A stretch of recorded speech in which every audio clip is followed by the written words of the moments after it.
শিক্ষা ব্যবস্থাকে ঠিক করা।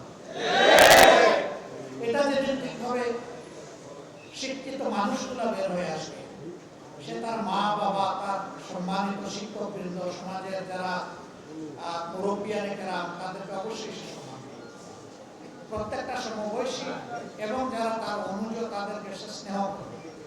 প্রত্যেকটা মানুষের ব্যাপারে তার মাঝে অ্যাকাউন্টেবিলিটি বা দায়বোধ থাকবে। সে চিন্তা করবে, এই যে বিশ্ববিদ্যালয় পর্যন্ত আমি লেখাপড়া করেছি, কলেজ পর্যন্ত লেখাপড়া করেছি, স্কুল পর্যন্ত লেখাপড়া করেছি, আল্লাহ যাকে যতটুকু মেধা দিয়েছেন, সে চিন্তা করবে আমার শিক্ষা প্রতিষ্ঠানের দেয়ালের প্রত্যেকটি ইট, বালু, নুড়ি, পাথর, পানি, মিস্ত্রির হাত, রড এবং সিমেন্ট, এগুলোর সাথে এই দেশের মানুষের অবদান জড়িত রয়েছে।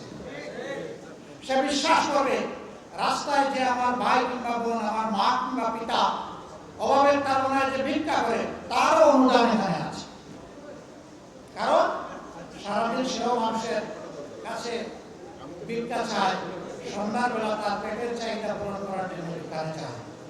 ওখানে গিয়ে সে যে জিনিসগুলো কিনে, আপনার আমার মতো তাকেও কিন্তু ব্যয় দিতে হবে। ভ্যালু এডেড ট্যাক্স, ট্যাক্স তো সেও দিচ্ছে। দেশের সকল উন্নয়ন, সকল কর্মকাণ্ড পরিচালিত হয় দুইটা হাত থেকে। একটা হলো ভ্যাট বা ট্যাক্স বা কর, আরেকটা হচ্ছে বৈদেশিক ঋণ। তো বৈদেশিক ঋণে কি শুধু বলা হয়েছে যে এটা শুধু ধনীদের উপরে বর্তাবে? প্রত্যেকটা মানুষের উপরে ঋণের বোঝা সমানভাবে ডিস্ট্রিবিউট হয়ে যাবে।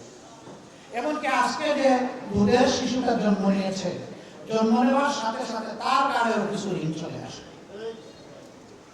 অতএব এদেশের প্রত্যেকটা মানুষের অবদান হয়েছে আজকে আমার মানুষ হয়ে ওঠার পিছনে।